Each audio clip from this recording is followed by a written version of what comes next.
Gopal Varma police స్టేషన్ల చుట్టూ చక్కర్లు కొడుతున్నారు. ఫోటోలు మార్ఫింగ్ చేసి ప్రభుత్వ పెద్దలపై అనుచిత పోస్టులు పెట్టిన కేసులో వరుస విచారణలు ఎదుర్కొంటున్నారు.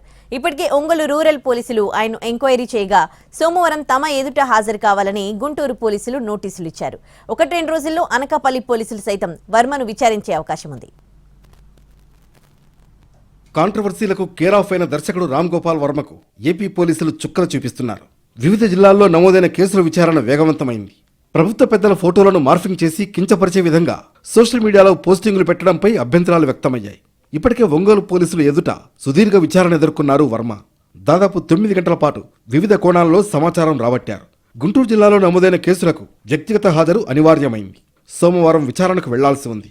ఇక చంద్రబాబు, పవన్ కళ్యాణ్, లోకేష్ ఫోటోలను మార్ఫింగ్ చేసిన వ్యవహారంలో అనకాపల్లి జిల్లాలో కేసు నమోదైంది. రావికంతో పోలీస్ స్టేషన్లో నమోదైన కేసులో వ్యక్తిగత హాజరుకు వర్మ కోరిన గడువు ముగిసింది. గత ఏడాది మే 2న చంద్రబాబు, పవన్ కళ్యాణ్, లోకేష్లను కించపరిచేలా ఫోటోలను మార్ఫింగ్ చేసి ఎక్స్లో పోస్టులు పెట్టారని గుడ్డిప గ్రామానికి చెందిన టీడీపీ సోషల్ మీడియా ప్రతినిధి గల్లా నానిబాబు ఫిర్యాదు చేశారు. దీంతో వర్మపై మార్ఫింగ్ నేరం కింద కేసు నమోదైంది. స్టేషన్కు హాజరు కావాలంటూ హైదరాబాద్ వెళ్లి 41A నోటీసు ఇచ్చారు పోలీసులు. రామ్ గోపాల్ వర్మ తరఫు న్యాయవాది వచ్చి వివరణ ఇవ్వడంతో పాటు గడువు కోరారు. ఈ నేపథ్యంలో వర్మ వ్యక్తిగత హాజరు అనివార్యమని పోలీసు వర్గాలు చెబుతున్నాయి. ఒంగోలు పోలీసులు విచారణలో వర్మ నుంచి ఎటువంటి సమాచారం రాబట్టారనే ఆసక్తి నెలకొంది. మరోవైపు ఒంగోలు పోలీస్ స్టేషన్లో విచారణ పూర్తయిన అనంతరం ఎక్స్లో వర్మ చేసిన ట్వీట్ చర్చనీయాంశమైంది.